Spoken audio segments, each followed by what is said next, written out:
Algimantas Širvelis ūkininkauti pradėjo prieš daugiau kaip 30 metų. Kadangi anksčiau buvo dirbęs bitininku, pirmiausia ėmėsi bitininkystės. Byrant kolūkiams, bičių niekam nereikėjo. Taigi per 200 šeimų liko bitininko Algimanto rankose. Tada buvo pragyvenimas šeimynos kaip ir daugiau iš medaus, bet kadangi dabar medaus niekam nebereikia. Tai...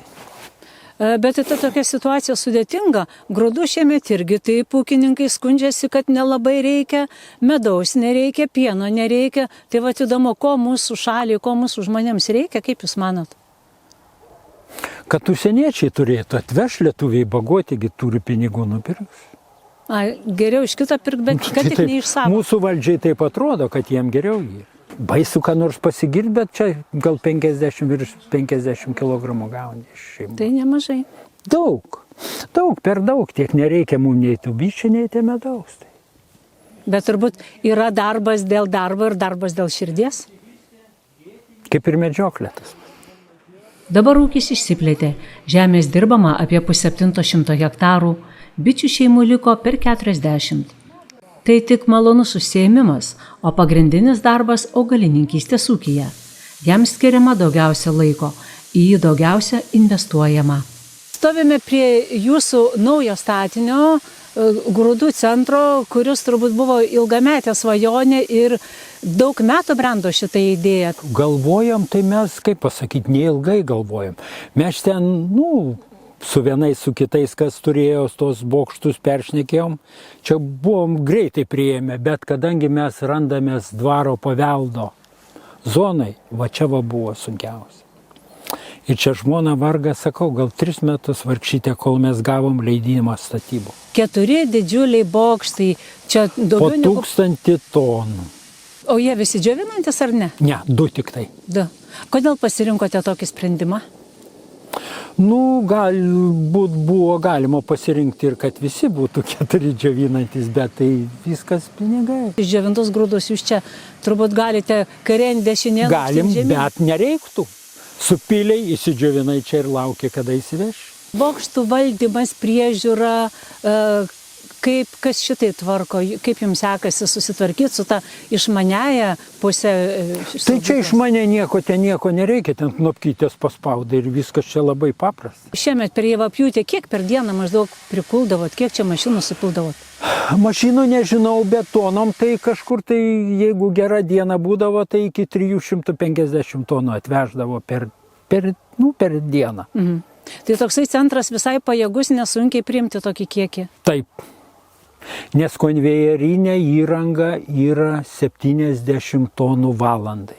Intersilo bendrovės statomi džiovinantis bokštai yra racionalus sprendimas, norint išspręsti greito grūdų priėmimo ir džiovinimo klausimus. Gal tai ne kiekvieną Javapjūtę aktualu, tačiau rizikuoti ūkininkai nelinkę.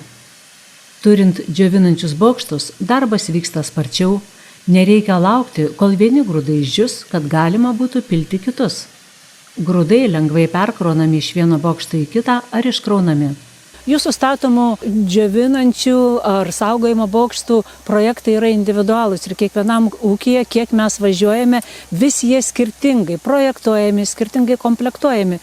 Tai šiuo atveju pas Algimantą ūkyje turbūt taip pat buvo tam tikrų dalykų, kurie yra tik šiam ūkiui tinkami. Taip, šis objektas tikrai yra išskirtinis tuo, kad užsakovas pasidarė grūdų sandėlį tokį, kad galėtų viską apdoroti su grūdų džiovinimo bokštais. Dažnai statom pavienius bokštus arba 2 bokštus ūkiuose, kur jau yra kažkokia infrastruktūra, ar tai džiovyklos ir panašiai. Tai džiovinimo bokštai ten tarnauja arba dalinė pagalba, ar papildoma pagalba džiovinti ir saugoti grūdus. Čia jau yra viskas suprojektuota ir suplanuota, kad pilnai visą derlių būtų galima apdoroti su turima įranga ir pastatyta tiek, kiek yra to derliaus. Tai gan nedažnai taip maksimaliai projektuojam ir statom. Yra suprojektuoti 2 džiovinimo bokštai, 2 saugojimo. Džiovinantis talpina apie 1000 tonų, saugojimo apie 1300. Ir kadangi yra 2 tokie, tai turim galimybę iš džiovinančių bokštų perkrauti į saugojimo bokštus. Yra pačioje transporteris sumontuotas, Tai tokia galimybė iš bet kurio bokšto į bet kurį perkrauti yra. Dar šis objektas skiriasi nuo beveik visų Lietuvoje, tai kad čia yra jau dujiniai šildytuvai ir gamtinių dujų. Tai yra vienintelis objektas Lietuvoje. Buvo galimybės ir susimontavom dujinių šildytuvų šiandien. Ateityje ilgalaikiam naudojimui, perspektyvai, manau, tai yra teisingas sprendimas. 3 ir 4 bokštai yra šiaip paruošti ateičiai, jeigu būtų poreikis ir klientui ta mintis iš galvos neišeina pasidaryti juos irgi džiovinimo bokštais. Tai nėra sunku padaryti, tiesiog mes montavimo metu iš karto numatom bėgelius ir tvirtinimo elementus maišymo įrangai, kad ateityje būtų lengva ją įmontuoti. Gali turėti 4 džiovinimo bokštus ir džiovinti 4 skirtingas kultūras po 1000 tonų kiekviename iš jų. O jeigu iš anksto nėra numatyta tokia renovacija bokšto, ar įmanoma į nedžiovinantį bokštą paskui įmontuoti tokią įrangą?